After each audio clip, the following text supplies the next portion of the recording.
Assalamualaikum warahmatullahi wabarakatuh. Halo Sobat Gerobakan Gokil semuanya. Sehat ya untuk hari ini ya. Nah, makin kesini Hasto makin kena batunya ya. Sekarang ini salah satu cucu dari Bung Karno yaitu Didi Mahardika yang mengaku tak terima ketika nama kakeknya yakni Bung Karno itu dikotori oleh Hasto dia. Makin runyam saja ya. Nah, ini saya bacakan beritanya ya dari media online ya. Pernyataan Sekjen PDIP Hasto Kristianto yang menyamakan dirinya seperti Presiden pertama Republik Indonesia Soekarno atau Bung Karno menuai kritikan dari berbagai pihak. Tak terkecuali Didi Mahardika Soekarno yang merupakan cucu dari sang proklamator. Putra dari Rahmawati Soekarno Putri ini geram bukan main.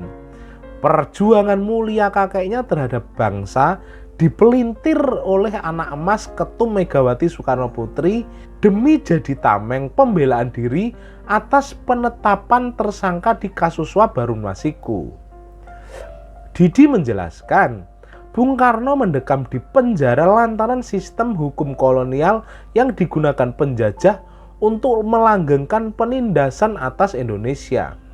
Bukan seperti Hasto yang sedang mengakali situasi agar terlepas dari jerat hukum. Sehingga sangat tidak relevan dan merupakan sesat logika jika perjuangan Bung Karno pada zamannya disamakan dengan manuver saudara Hasto Kristianto untuk melepaskan diri dari tanggung jawab hukum. Ketua KPK dengan tegas menyatakan ada pelanggaran hukum di mana unsur-unsurnya telah dipenuhi. Ujar Didi Mahardika dalam keterangannya kepada awak media ya. Nah, tak hanya Didi Mahardika saja yang geram akan ulah Hasto ya. Bahkan para tokoh-tokoh politik, para netizen di Indonesia atau warga di Indonesia juga geram akan sikap Hasto yang membawa nama Presiden pertama Republik Indonesia Soekarno. Beda jauh lah antara Bung Karno dengan Hasto gitu ya. Seperti apa sih video lengkapnya? Langsung saja kita reaction bersama-sama video berikut ini.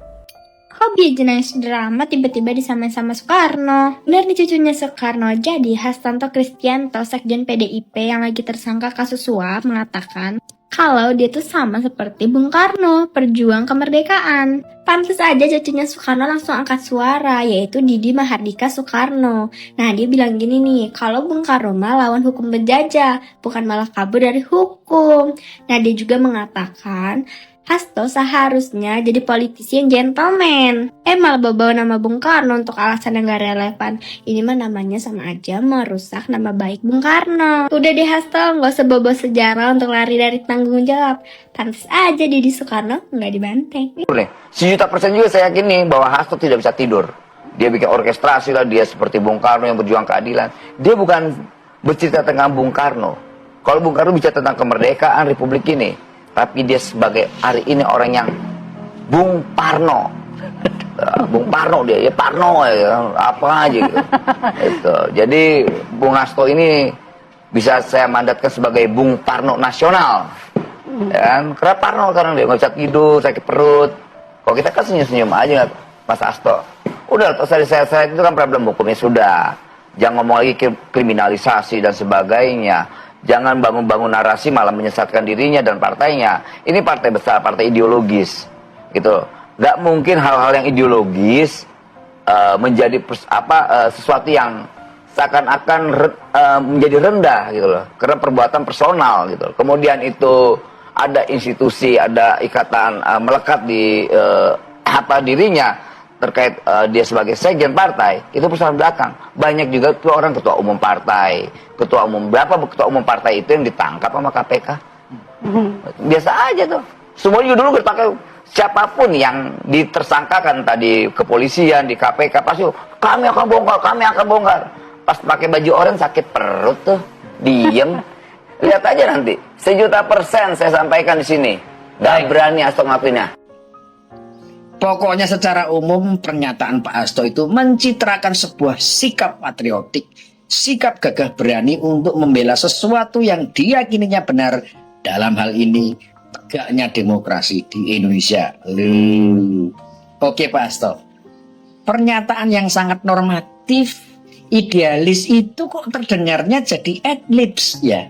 Kok rasanya cuma jadi kembang lambe ya? Bapak bilang berani menghadapi risiko untuk menegakkan demokrasi. Tapi kasus Bapak itu kan juga melanggar konstitusi dan menciderai demokrasi. Memanipulasi calon anggota legislatif berbeda dengan wilayah konstituennya dan ternyata kalah suara, lalu mau tetap dimenangkan dengan memberi suap kepada Komite Pemilihan Umum, lalu setelah kasusnya terbongkar dan mau diproses, calon anggota legislatif yang mau Bapak menangkan itu kabur dan sampai sekarang masih buron.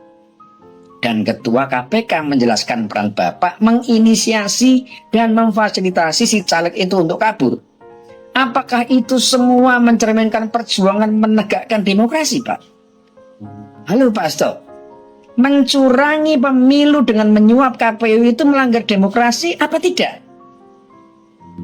Pak Karno yang Bapak sebut sebagai guru Bapak, itu pasti nggak pernah mengajarkan cara-cara begitu kan Pak? Enggak lah, saya yakin pasti enggak. Lagian referensi Bapak tentang perjuangan Pak Karno itu jelas tidak relevan dengan kasus Bapak. Yang dihadapi Pak Karno itu pemerintahan kolonial. Yang Bapak hadapi ini pemerintah nasional berdaulat. Kalau Pak Karno melawan kolonial itu patriot. Kalau Bapak melawan pemerintah nasional berdaulat itu namanya pengkhianat. Beda dong Pak. Dengan semua kasus yang dituduhkan ke Bapak itu, Bapak tetap mau membawa-bawa partai dan bahkan membawa-bawa nama Pak Karno. Serius Pak? Kalau Bapak nanti terbukti bersalah, akan ada dua pihak yang Bapak seret loh. Partai Demokrasi Indonesia Perjuangan dan Presiden pertama Republik Indonesia. Artinya apa yang Anda lakukan itu sejalan atau direstui oleh dua pihak itu. Dan kalau Anda ternyata secara hukum terbukti bersalah, maka dua pihak itu juga akan ikut menjadi pihak yang salah. Kira-kira Bapak mikir sampai ke sana enggak?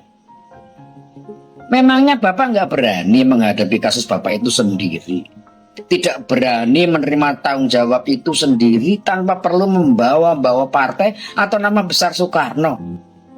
Padahal kalau Bapak dengan gagah menyatakan bahwa apapun yang akan saya hadapi seluruhnya adalah tanggung jawab saya pribadi, saya yakin betul Bapak pasti akan jadi patriot di mata partai Bapak. Itu baru namanya gentle. Tapi lah kok malah bilang saya ini muridnya Soekarno. Iyalah, salah apa sih Pak Karno harus Bapak bawa-bawa ke urusan memperjuangkan seorang Harun Masiku yang kepengen jadi anggota dewan itu? Nggak worthy banget Pak. Levelnya Pak Karno nggak segitulah. Tapi ya mungkin aja Bapak udah dapat izin dari Bu Mega. Ya sudah, saya nggak mau ngomentarin kenapa Bu Mega mengizinkan Pak Hasto mengutip nama besar Bung Karno untuk membela diri terhadap kasus suap yang sepele ini. Niat Bapak memang ingin jadi patriot, tapi yang terlihat justru sebaliknya. Bapak sangat terlihat sebagai seorang penakut yang belum apa-apa saja sudah bersembunyi di balik nama besar partai dan tokoh besar yang sungguh sangat tidak sepadan untuk Bapak libatkan.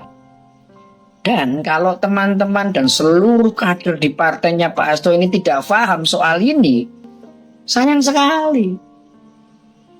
Ya sudahlah. Semoga semuanya berakhir baik, baik buat partai, baik buat Indonesia, dan baik buat keluarganya Pak Hasto sendiri.